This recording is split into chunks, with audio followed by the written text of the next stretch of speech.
Mapagpalang araw po sa inyong lahat. Welcome to DJ Sean Stories.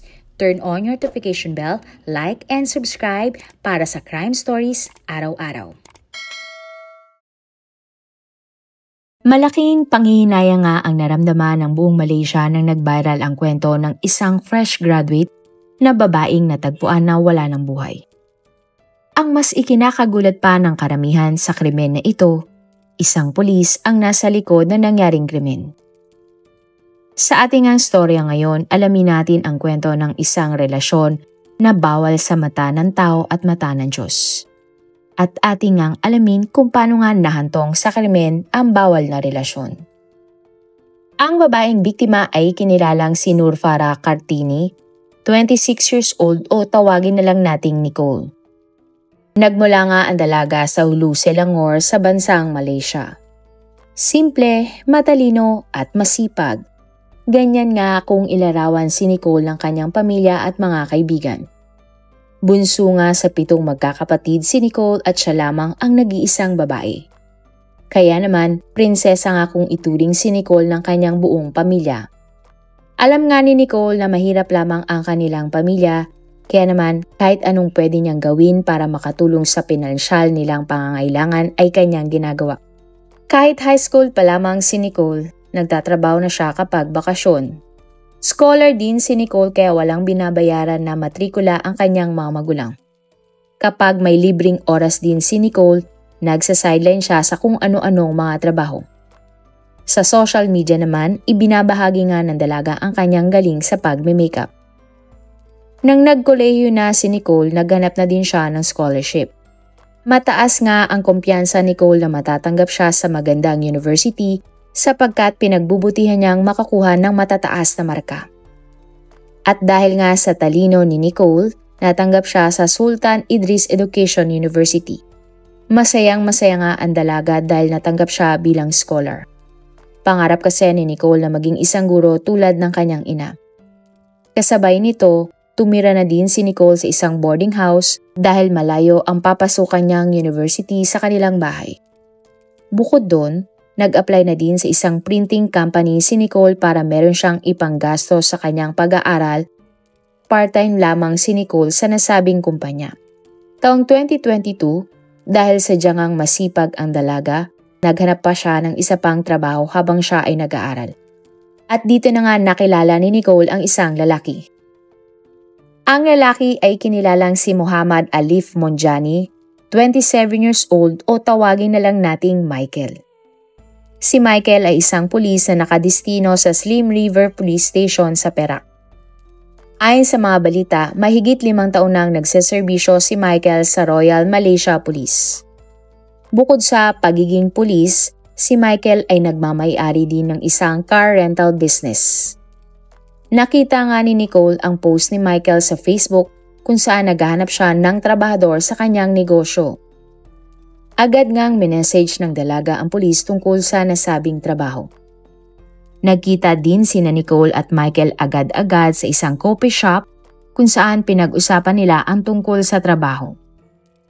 Sinabi nga ng pulis kay Nicole na hindi naman niya kailangan na pumasok si Nicole araw-araw sa opisina. Sapagkat ang kailangan lamang ni Michael ay maghanap ng mga customer para sa kanyang car rental business. At commission-based nga ang kanyang magiging sahod. Kung saan sa tuwing may mahahanap si Nicole na kliyente, bibigyan siya ng komisyon ni Michael. At sa sobrang dali nga ng trabaho, agad na napa-oo si Nicole. Mas mainam din kay Nicole ang setup na ito, lalo na siya ay nag-aaral pa. Dahil sadyang magaling si Nicole, kada linggo may 3 hanggang 3 kliyente siyang nare-refer kay Michael. At dahil nga din kay Nicole, mas lumago ang negosyo ng pulis. At sa punto ngang ito, natuto na ding magmaneho ang dalaga. Hindi nagtagal, naging malapit na si Nicole at si Michael sa isa't isa. Hindi lamang tungkol sa trabaho ang naging laman ng kanilang pag-uusap, kundi tungkol na din sa kanilang personal na mga buhay. At makalipas nga ang ilang linggo, inamin na ni Michael na gusto niya si Nicole. Umamin din ang dalaga sa pulis at sinabing nahulog na nga ang loob niya sa pulis. At magmula nga noon nagkaroon na ng relasyon ang dalawa. Subalit ang hindi alam ni Nicole, si Michael ay may asawa at mga anak na. Inilihim nga ng pulis sa kanyang kasintahan ang tungkol sa kanyang totoong pamilya. Pero hindi naman nagkukulang si Michael para iparamdam kay Nicole na ito ay kanyang mahal na mahal. Madalas niyang sunduin ang dalaga mula sa universidad at malimit silang mag-date. May pagkakataon na hindi maiwasan ni Nicole na magtaka. Sa tuwing lalabas kasi silang magkasintahan, gusto ng pulis na sa malayong restaurant o sa malayong mall sila mag-date. At wala ngang ka-idea-idea si Nicole na pamilyadong tao na pala ang kanyang kasintahan at siya ay isang kalaguyo lamang. Bukod doon, natural na malihim din si Nicole kaya wala siyang napagkukwentuhan ng tungkol sa kanyang relasyon sa pulis na si Michael. Hindi din nagpo-post ng larawan si Nicole sa social media kasama ang kanyang kasintahan. Pakiramdam kasi ni Nicole, madedisappoint ang kanyang mga magulang sa kanya kapag nalaman na meron na siyang karelasyon. Wala ding sinasabihan si Michael ng tungkol sa kanilang relasyon ni Nicole. Maingat nga ang pulis na walang makakakita sa kanilang dalawa ni Nicole. Alam niyang malaking gulo ang mangyayari kapag may makakaalam na siya ay may karelasyon bukod sa kanyang misis. Alam din ni Michael ang tungkol sa pagpapaaral ni Nicole sa kanyang sarili. Kaya naman hanggat kaya niyang tulungan ng pulis si Nicole, tinutulungan niya ang dalaga. Binibigyan din ng lalaki ng iba pang trabaho si Nicole para may dagdag na kita si Nicole. Malaki naman ang pasasalamat ni Nicole kay Michael dahil malaki ang naitutulong ng pulis sa kanyang pag-aaral. At bilang pasasalamat, sinusunod ni Nicole ang lahat ng mga kagustuhan ni Michael. Hanggang sa isang araw, nakapagdesisyon na nga si Nicole na ipakilala ang pulis sa kanyang pamilya. Subalit tumanggi ang lalaki at sinabing marami siyang ginagawa.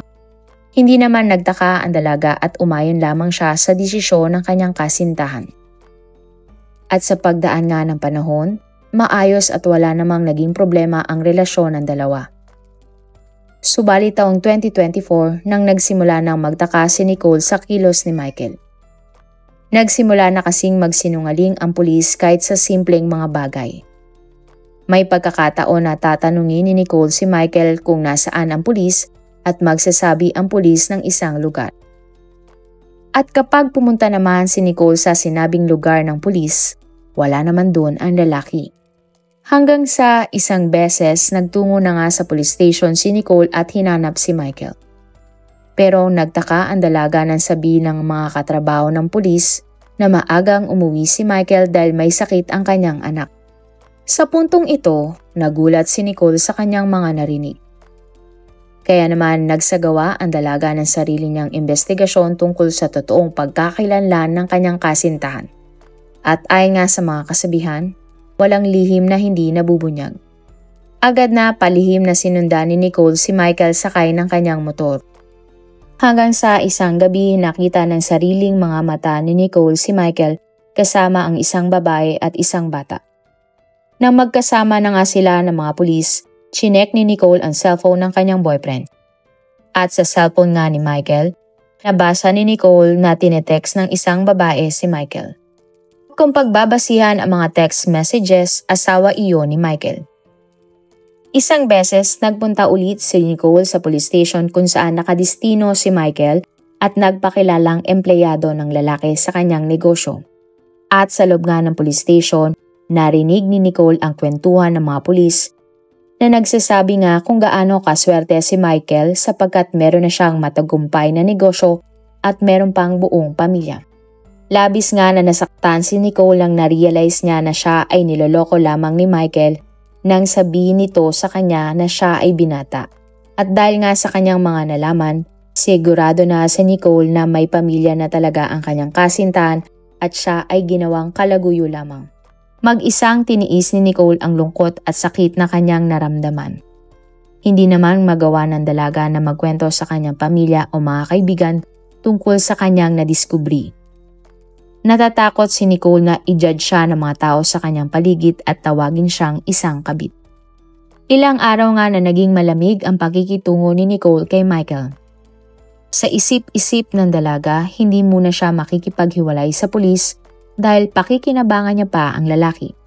At makalipas nga ang isang buwan, nagtapos na si Nicole sa kursong Bachelor of Education in Multimedia at meron siyang honor. Proud na proud nga ang buong pamilya ni Nicole na sa wakas ay nakapagtapos na ng pag-aaral ng dalaga. At dahil nakagraduate na si Nicole, nagsabi na siya sa kanyang kasinta na si Michael na hihinto na siya sa pagtatrabaho sa kumpanya ng lalaki. Hindi naman nag-isip ng kakaiba ang pulis, pero iginit niya kay Nicole na walang magbabago sa kanilang relasyon kahit na siya ay nag-resign. Subalit ang hindi alam ni Michael, nakatakda na siyang hiwalayan ng kanyang girlfriend.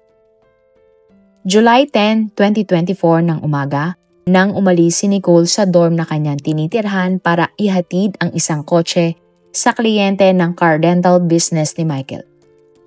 At bandang alas 8 nga ng umaga, nang natapos na ang pakikipagkita ni Nicole sa kanyang mga kliyente.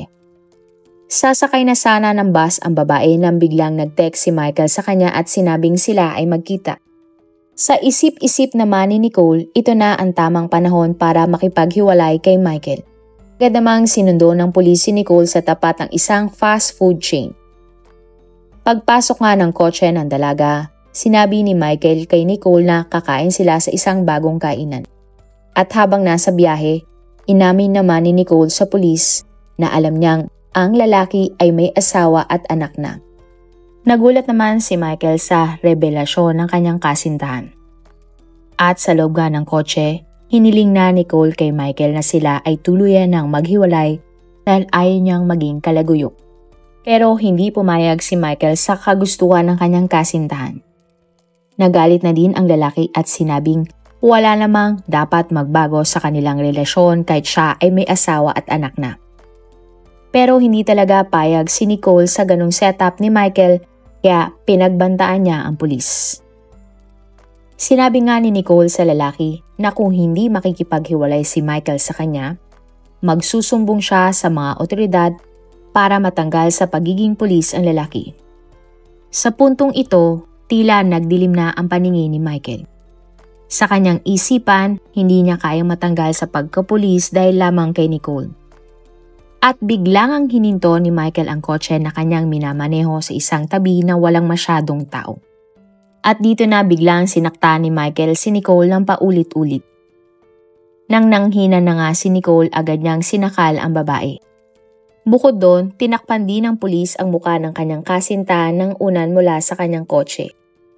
Hanggang sa hindi na nga gumagalaw si Nicole. At nang na-realize na ni Michael na patay na si Nicole, nagmaneho siya papunta sa isang palm oil plantation. Tanghali ng mga oras na ito at posibleng kumakain ang mga empleyado ng plantation kaya walang tao sa lugar. Binuhat ng pulis ang labi ng kanyang kasintahan at iniwan ito sa isang tabi. Ang mga personal na gamit naman ng dalaga ay itinapon ng pulis sa kanal na hindi kalayuan. At dali-dali ngang umalis si Michael sa lugar na parang walang nangyari. Kinagabihan, nagtaka na ang mga kaibigan at doormate ni Nicole, hindi umuwi ang dalaga sa kanyang tinitirhan. At kinaumagahan naman nang hindi pumasok si Nicole sa kanyang trabaho. At sa parehong araw, nagtungo na nga sa police station ang mga kaibigan ni Nicole para i-report na siya ay nawawala. Nang mga oras na ito, alam na din ng pamilya ng dalaga ang tungkol sa kanyang pagkawala. Kaya naman agad silang nag-post sa social media ng missing person poster ni Nicole. Nagsagawa naman ng paghahanap ang mga pulis sa dalaga pero sila ay bigo. Hanggang sa ng July 15, 2024, 5 araw simula nang nawala si Nicole, natagpuan ng mga pulis ang isang labi ng babae sa isang plantation sa Hulu, Selangor. Kalaunan sa pamamagitan ng DNA testing, nakumpirma ng mga otoridad na ang labi nga na nakita ay ang nawawalang si Nicole at agad ngang ipinaalam ito sa kanyang pamilya. Walang pagsidlan ng lungkot ang pamilya ni Nicole nang nalaman ang kaawa-awang sinapit ng dalaga. Maraming mga kaibigan at kakilala si Nicole na nalungkot sa biglaan niyang pagkamatay. Hustisya nga ang sigaw ng bawat isa para sa dalaga. At nag-viral nga ang sinapit ng isang masipag at matalinong estudyanteng si Nicole sa buong Malaysia. Iba-iba nga ang naging comment ng mga netizens. May isang nag-comment na wag daw sana magtabad-tamaran ang mga pulis sa pag-iimbestiga sa kaso ng dalaga. Mayroon ding mga nagsabi na sana nga ay agad na mahuli ang may gawa sa pagpaslang kay Nicole. Ay naman sa isa pang comment, baka biktima umano si Nicole ng carnapping. At sa pag-iimbestiga nga ng mga pulis, nalaman nilang nagpunta si Nicole sa car rental company na kanyang pinagtatrabahuhan bago siya nawala. Ayon sa mga kaibigan ng biktima, ang huling sinabi ni Nicole sa kanila ay pupunta siya sa pinagtatrabahuhan niyang car rental company para ibigay ang bayad ng mga kliyente. Pagdating ng mga pulis sa car rental office, agad nilang sinuri ang mga kotse doon.